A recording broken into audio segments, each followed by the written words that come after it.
no place like the Cube. Coming across your airwaves, dance with me. It's an intersection all day, and it's gonna bring you the weekly. Family, is the news overwhelming? Is it just too much? Well, I get you, and I got you. Yeah. Family, this is your favorite queer radio personality, Anna DeShawn, and this is Queer News, your favorite weekly news pod where race and sexuality meet politics, culture, and entertainment. This is your number one stop for queer news done right, only on E3 Radio. And I think the big data that I have seen is that it has decreased again. The LGBTQ representation has decreased for the third year in a row. Is that right? That is correct. You did your research, and so did I.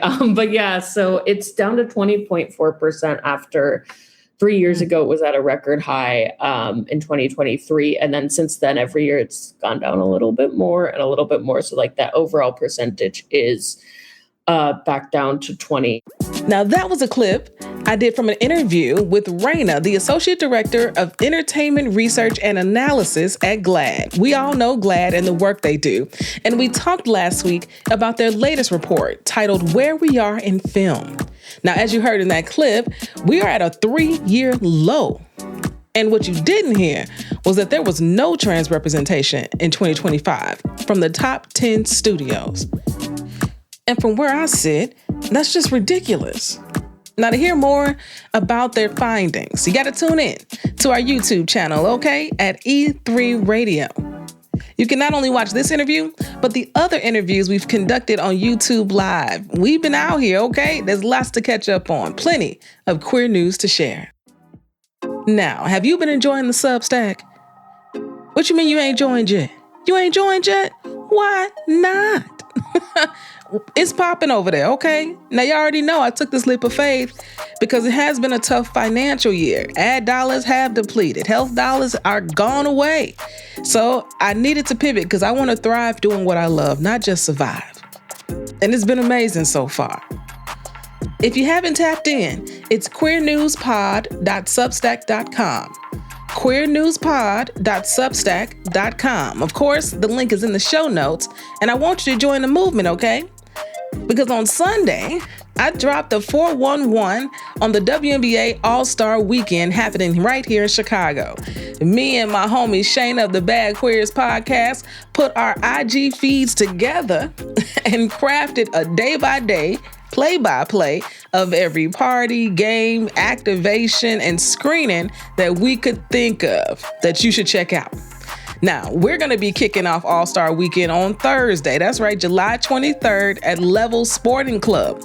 Shayna and I are hosting a WNBA trivia night at Level. It's free and it's going to be fun. Come test your WNBA knowledge, okay? Now go ahead and head over to the Substack, check out the full list of events, and hopefully I'll see you this weekend. Because do you know what happens when you mix women's basketball, 50+ events, and summertime shine? An unforgettable time, period. QCrew, y'all are the movement. Thank you for actively helping us sustain this work. I really couldn't do it without you, and I can never say thank you enough. Did you see your discount code to the Purple Tie Affair? If not, get on it, okay? I would love to see you there. It's our big fundraiser of the year that truly helps to give us the foundation we need to keep doing this work year after year. Now, if you're not part of the QCrew, why not? Because if you believe in the work we do, if you believe LGBTQ stories need to be amplified, and you love and respect how I report on the news and tell our stories, come on now. It starts as low as $5 a month. A link is, of course, in the show notes. And now on to the episode for this week. You know we are well into our summer series, where we drop an interview one week and a standard episode the next. This week, it's interview time, and we've got an exclusive with Georgia educator and politician, Dr. Everton Blair. Now, you know I got to give you a little news at the top, so let's get into it. From somebody that was there that night, it didn't feel like manslaughter. It was very much murder. So the hate that came out of his mouth, out of his soul, those were actions that someone in their right mind is not going to do. Family, for our top news story, the voice you just heard was a friend of O'Shae Sibley, the beloved dancer and community member who was murdered.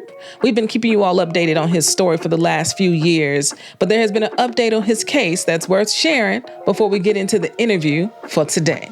So just a brief reminder for those who may not remember O'Shae's case, right? O'Shae and his friends were enjoying a night out and they were voguing to Beyonce's Renaissance. Is this jogging y'all's memory, right? And they were at a gas station, and while they waited to gas up, a group of men began to harass them, began to spew awful insults at them. And Dimitri Popoff, in particular, began to harass O'Shae because O'Shae was trying to de-escalate the situation. And that's when things took a violent turn, and Dimitri Popoff fatally stabbed O'Shae Sibley right there in that gas station. In June, Dimitri was charged with first-degree manslaughter, second-degree menacing, aggravated harassment in the second degree, and fourth-degree criminal possession of a weapon. Now, when we gave this update, y'all remember he avoided being charged with second-degree murder due to a New York law that states that in order for a murder to count in the second degree, the murderer needs proof of intent to cause death, which the jury couldn't clearly define in this case. Well, last week, family, Popoff was sentenced to 20 years in prison for the murder of O'Shae Sibley. This is just a sliver of justice for O'Shae, but his family will never forget the life of their loved one who was taken far too soon. O'Shae's sister, Destiny Kelly, had this to say after Dimitri's sentencing. We spoke about my brother because he's the one who is no longer here. It wasn't about the defendant. Yes, he got time, but his family can go visit him. They can talk to him. We can never see my brother again. And that's real. And that's why when these sentences take place, I really try not to call it justice because it doesn't feel like justice. Justice would have been them being able to vogue in that gas station to Beyonce's Renaissance, fill up their gas tank, and continue about their day and about their lives. But instead, that's not what happened. May we never forget O'Shae Sibley. May we never forget this story. And may we always remember what we're fighting for. Freedom to vogue in a gas station and go home unharmed. Now, let's get into our interview for today with Dr. Everton Blair.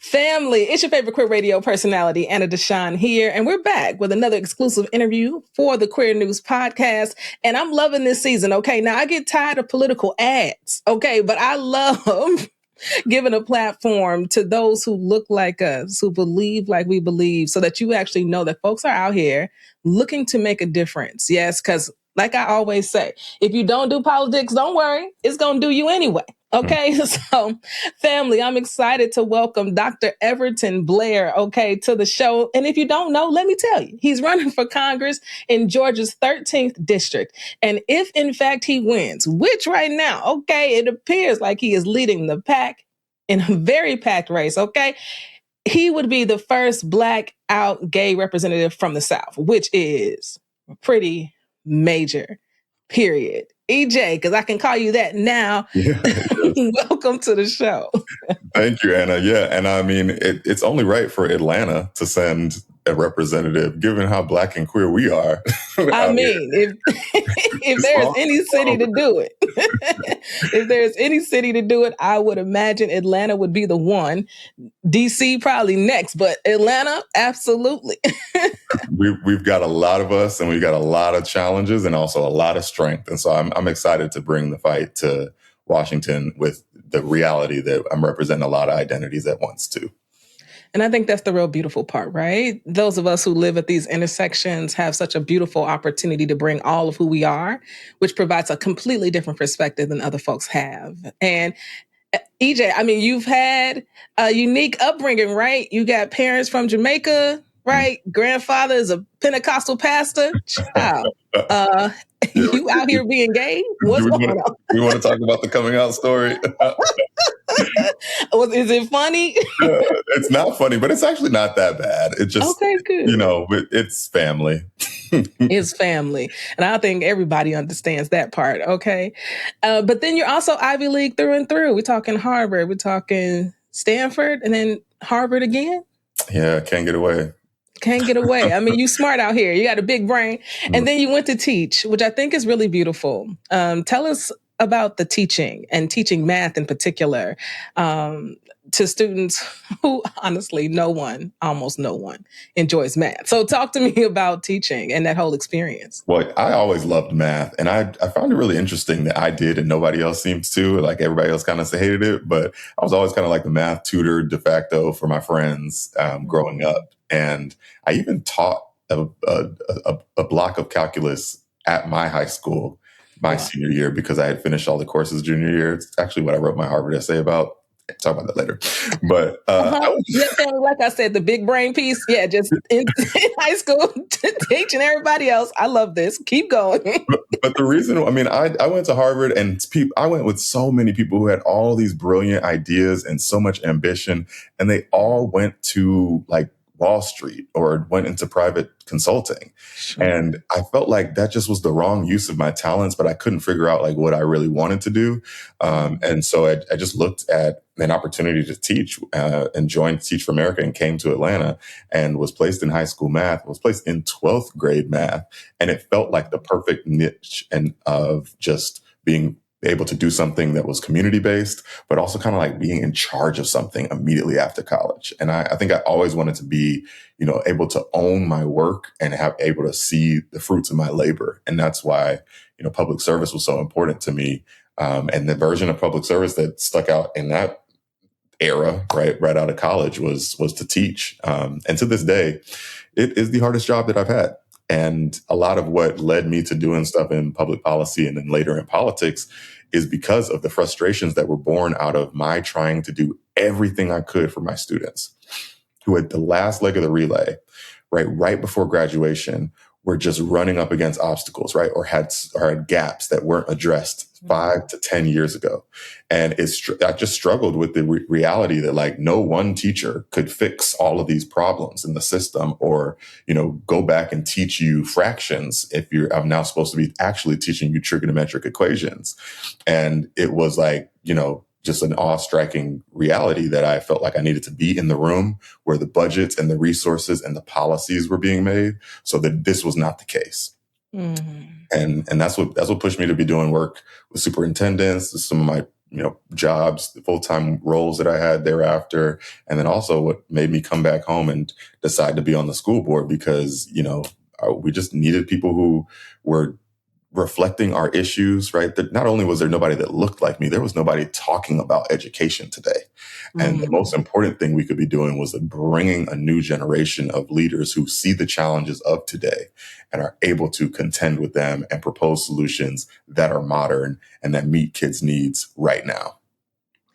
I love this. I come from a family of teachers. So my father taught for 48 years. I think my sister's on year 30-something, child. I knew it wasn't my calling, okay? Not in that way. I do love to teach media studies and journalism, but being in a classroom, when you say it's your hardest job, it is truly something difficult and something special. I mean, I can walk around anywhere on the South Side and somebody knows my dad. He's impacted somebody's life, right? Teachers are the salt of the earth, honestly. Yeah. And I think to your point, one teacher cannot solve it all, right? Because you're teaching, you're babysitting, you're counseling, you're mentoring child all in about 30, 45 minutes of time you have, your set of students. And it's a systematic thing. And so you did do this situation. And I know you glossed over it, but child, I got to read this whole paragraph right here. I mean, the Gwinnett County Board of Education, right? It is the largest school system in Georgia. Yep. And you were elected to the board. You became the youngest ever member and the first person of color. You just continue to make history, just showing up, okay, being who you are in the world. And then you were elected chair in 2021. And you made some significant changes while you were there to help impact that system. Yeah, I'm proud of my resume and the track record we have in the political offices that I've held because it was hard work. And honestly, it was work that had never been done before and should have been done long before I got there. And our student population had changed so much, and Gwinnett was doing really well by many of its students and families, but leaving a lot of students and families behind at the same time. And so I just wanted to make sure that we didn't leave anybody behind. And if we needed to peel under the hood and expose some of the gaps, right, some of these inequities in funding, but also in outcomes, so that we could figure out new ways to make sure we reached every child, that was just some of the conversation that I began to have, even when I was alone. When I was first elected, I was the lone Democrat on that board. And I was the only person of color, and all those firsts, I was the only. So, you say first and only, okay? Add the only part. I know that's right. Yeah, but I knew I couldn't do it alone. And so very quickly, I began to recruit other people to run against my colleagues. And we flipped that board. I maintained some good relationships with the folks that I eventually had to push out in order to push a more progressive, student-centered agenda. But I'm just really proud of the work that we did, passing the largest budget in the state, giving our teachers and all of our employees raises. When I tell you, we used to struggle to find substitutes in Gwinnett because they could make more money at Waffle House or at TJ Maxx. And it's not the Waffle House. Yeah, I mean, the hourly wage was less than what Waffle House was paying, which is also a very hard job, to be clear. But it was also less than what TJ Maxx was paying, so which is not as hard, I would posit. But we just needed to raise our salaries and our wages to be more competitive, from bus driver to paraprofessional to everything in between. And so I'm really proud that with every budget increase, with all of the property tax digest laws that we passed, and every time we got CARES funding to really contend with the COVID-19 pandemic and reverse all of the academic learning loss that we had experienced, we did so by really, really investing in our teachers and investing in our student supports and services. So we hired more counselors, more social workers, more mental health professionals in our school system that reached and serviced more students. And we also fed kids, right? During COVID. Wow. We had buses that were going around dropping off meals. We also gave kids laptops and hotspots. So it was a lot of effort that started under my leadership that has continued, that I'm proud to say, if I could do that at this local level, imagine what I could do pulling down federal resources in appropriations for our community in Congress.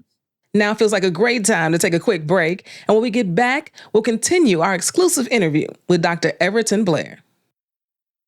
Have you subscribed to the newsletter yet? We are on Substack now. What are you waiting for? queernewspod.substack.com. queernewspod.substack.com. Visit, put your email address in, then hit upgrade. Go $5 a month to really help us sustain this work. Family, we all we got. Do you have a local news story not getting enough amplification? A queer organization other folks should know? A song coming out?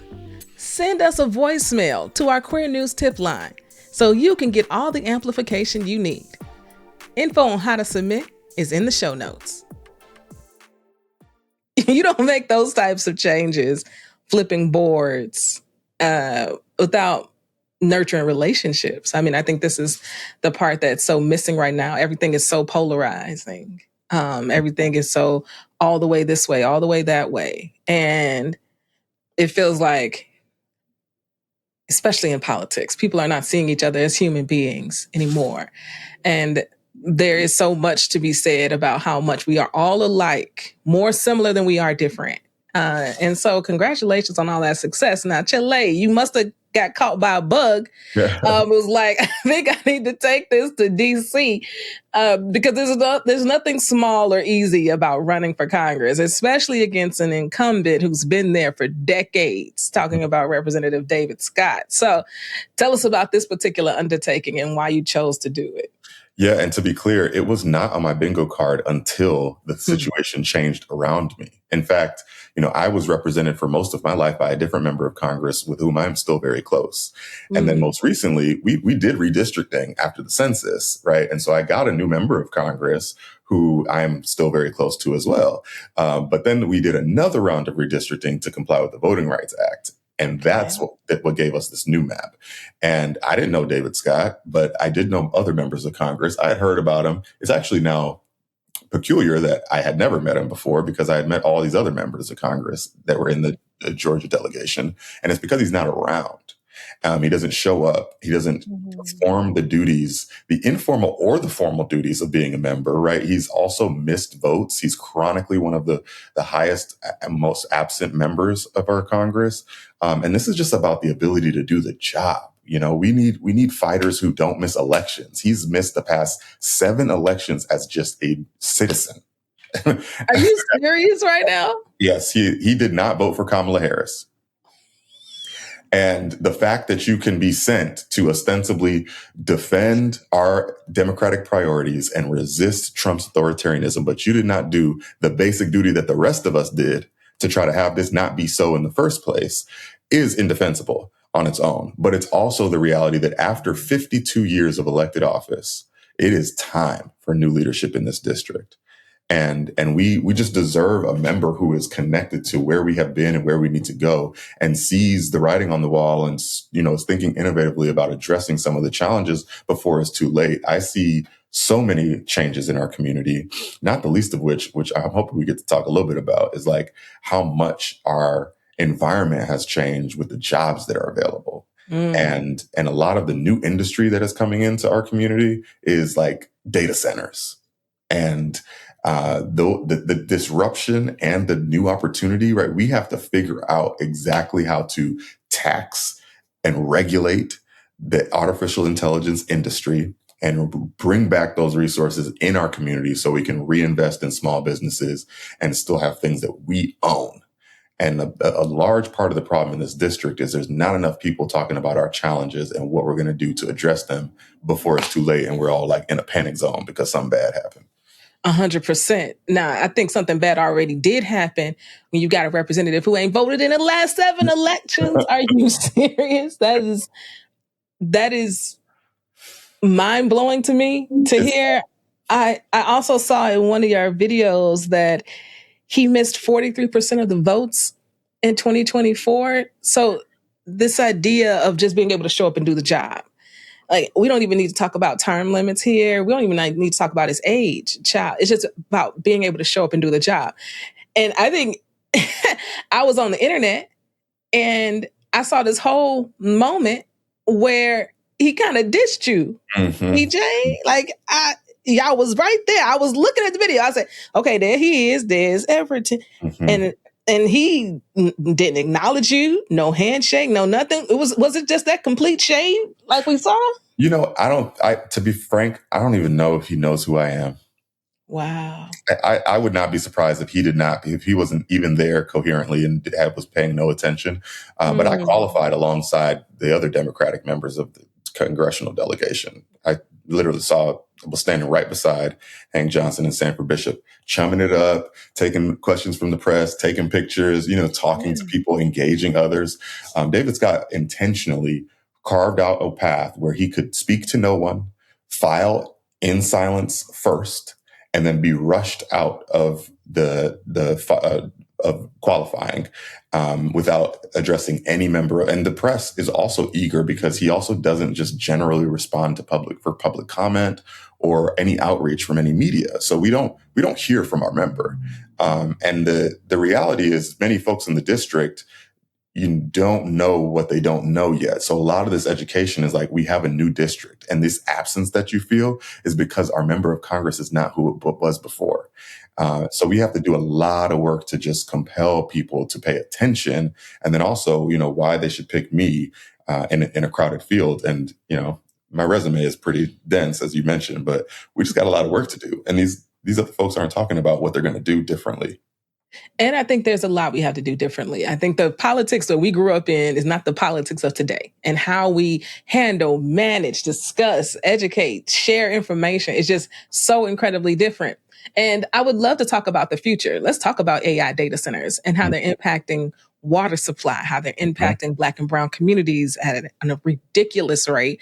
Yeah. And how do we get jobs in our communities, right, for these said data centers? I don't think AI is going away, but my goodness, the regulations and understandings that are needed, right? Because they're impacting us, not impacting other folks. And Trump is doing nothing to protect our communities or to make costs cheaper for any of us, right? He's allowing these companies to go rogue. And what is it, like 40% of the rise in the stock market is attributable to like 7 companies, all of whom are passing around a couple $1 trillion that's making this AI boom, what's really propping up the economy right now. And the reality is that money is not coming to us. Right. We're all using AI to have fun on the internet and to make our jobs a little bit easier to the extent we can. But we're also like propelling a disruption in the economy that is going to take away a lot of jobs in about, soon, actually. And so with that displacement, right, like there's still money that's going to be made. This is still a very profitable environment, and our GDP is still rising. So we have money. It's just not going to the right places, and it's not being shared or distributed across the people who need it. And so we cannot continue to have people who are unemployed and then also have billionaires become trillionaires and not realize that we need to tax AI and reinvest it in our communities. And then at the same time, we need to put protections in place and restore the funding cuts to the EPA so that there are some safeguards for making sure that our water stays clean and making sure we're not skyrocketing our electricity bills through the roof. And a lot of that, is just rogue regulatory environments that need to be reined in. And Congress has both an oversight and an accountability function that is being abdicated under this Congress, with this leadership, and with this president. And I think when we take the majority, we need to use our power immediately and not rest on just the status quo-y incrementalism, right? Like, let's actually do the bold and do the hard things, because then we wouldn't be in this situation in the first place. And I think that's one thing, right, that we can glean from the most evil president we've probably ever had in this country's history, is that he is incredibly bold and unapologetic about his hate and love for white nationalism. He is very clear about this, and he is unwavering in it. And he went in there and signed hundreds of executive orders, went around Congress, did all these unconstitutional things. And still, he will stand in front of a podium and be unapologetic about it. And I think that it is that type of energy that we can hone for the good that we all need to be doing, right? Be unapologetic about advocating for the poor, advocating for Black and Brown folks, advocating for queer folks, and standing 10, 20 toes down. How many toes you got? Okay. And doing just that in these political spaces. And in order to do that, we need to build a coalition that's intractable. I think a part of the problem right now is Democrats get power and we're bought by the same corporations that have bought the Republicans too. So you better say it. So it's like there's not a people-powered and people-focused agenda, because we're also kowtowing to the corporate donors who are, propelling our campaigns. I'm very proud to be the only person who has been elected in this race who has never taken a dime from a corporate PAC. I'm very proud to run a completely clean, people-only campaign. And what that means is I'm not tethered to or beholden to corporate interests. So they can't control what I propose, what I bid on, how I vote. And the problem with too many of our members is they go there knowing that there's something that's actually better for working families and working people. But because that PAC check that they're counting on is what helps them get reelected, right? Yeah. They either make a carve out, put a whole bunch of loopholes in the bill so that certain people can get certain things, or they stay silent, and their silence is what's bought. And that's why I think we need bold leadership in this moment where, if we want to have fair wages for Delta Airlines employees, and we want them to be able to unionize so that they can actually afford to, support their families that they're leaving every day to work these crazy hours. They should be able to do that. But if Delta is writing me a corporate PAC check, then I'm not going to be very likely to do anything about it. So those Delta employees ain't going to get no union. That's what happens. Yeah. I mean, it really is simple math in how all of this works. And so I love to hear that you haven't taken any corporate PAC money. For sure. Feels like a Shirley Chisholm moment. Okay. Unbossed situation. And I love that. So family, y'all have heard from EJ, and y'all want to support him, right? Of course you do. So EJ, can you tell the good people how they can help, donate, vote, volunteer? I'm sure it's all the things. The best way to get involved in this campaign is to reach out to us at evertonblair.com. Would love your support via donations. We need to more momentum. We need to just continue our momentum, and your support is what helps us get there.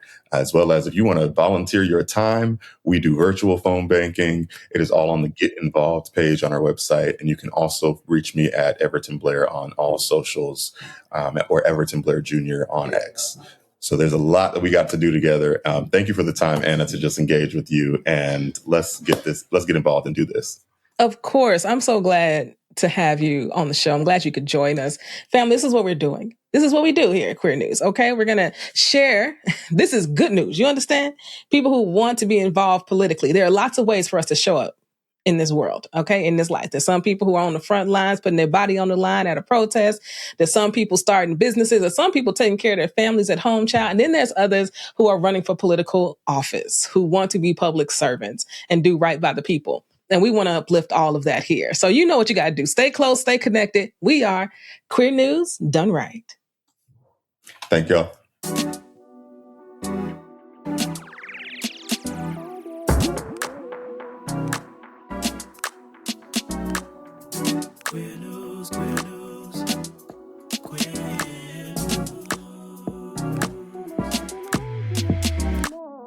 If you've enjoyed what you heard, rate and review us inside your favorite podcasting app. This podcast is written and produced by me, Anna DeShawn. Podcast editing by Ryan Woodhall, and brought to you by E3 Radio and distributed on The Cube. We are Queer News Done Right.